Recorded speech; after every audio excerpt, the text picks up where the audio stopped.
Most Mac users think they are running out of storage. They open storage settings, see system data growing, and immediately assume something is wrong. But the fact is that your Mac is not messy in most cases.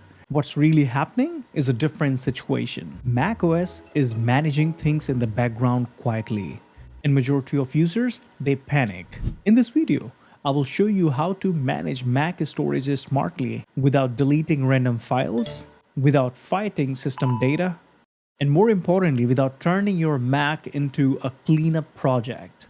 Before we go any further in this video, let me ground this with a real example. I've been using this MacBook Pro daily for past approximately 5 years, roughly 8 to 10 hours a day. It has a 500 gigabytes internal SSD. Today, after years of apps, documents, and everyday work, I still have close to 300 gigabytes of space empty on it. I don't constantly clean it, I don't chase any storage numbers, and I don't hold myself back at all from installing any new app or doing any sort of work on it. And this is not because I am doing anything special. On the contrary, it is because I understand what macOS manages on its own and what parts are actually my responsibility. And that distinction is everything. Now, a fair question is, why does this even matter when some people can just buy a Mac with a bigger storage?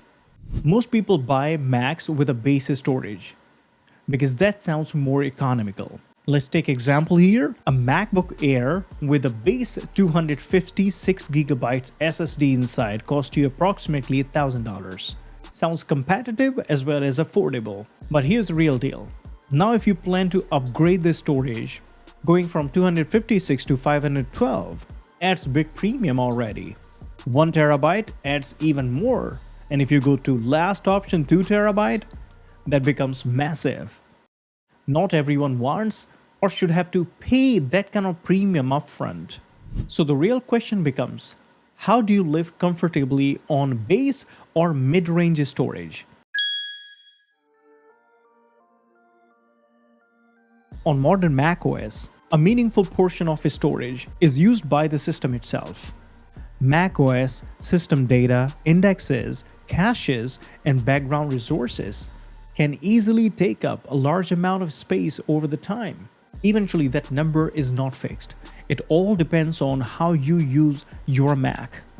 Most long-term storage pressure does not come from hidden system folders. Eventually, it comes from personal files that accumulate over the time.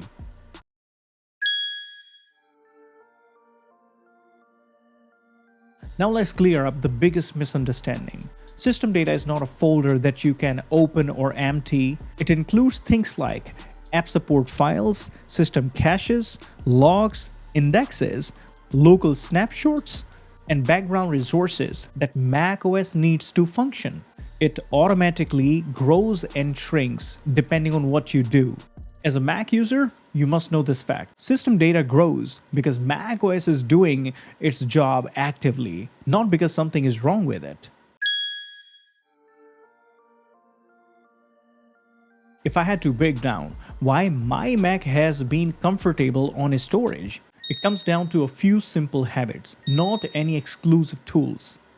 First, anything I download temporarily, I don't keep it around.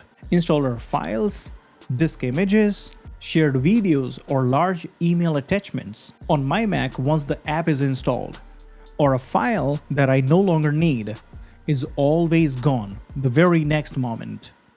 I have personally seen Macs where over 100 gigabytes storage is only taken over by downloads. The files people never open again, or DMG files that can be downloaded from the internet at any point of time. Storage management is not about deleting stuff aggressively. It's all about routing files correctly into the right directories at right time, and not let temporary things become permanent member of your Mac. I use iCloud for data backups and sync. And this is another big reason my Mac's internal storage always stays comfortable. My photos and videos alone take up hundreds of gigabytes, approximately 730 plus gigabytes, far more than my Mac's internal drive. iCloud allows me to keep my data safe, synced, backed up, and accessible without forcing everything to live locally on the drives. However, there are few settings they change the game. Optimized Mac storage should be on.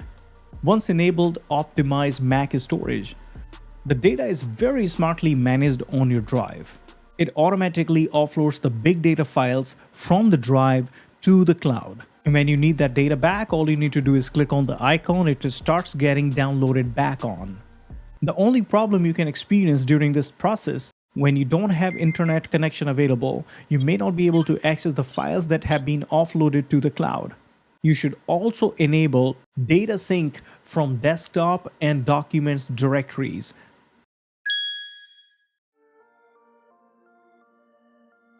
For many people, external storage is the simplest long-term solution. External SSDs are great for archives, old projects, media files, in fact for backups. macOS handles this workflow really well. Just remember, external storage is just a flexibility, not a substitute for understanding how your Mac manages the space. One small but surprisingly common oversight is the trash. If you deleted files but never cleared the trash, eventually that space is still reserved on your drive, sometimes for up to a month. If you're sure you no longer need the files that you have in trash bin right now, then clear it and then check back the storage. You're gonna see some improvements there.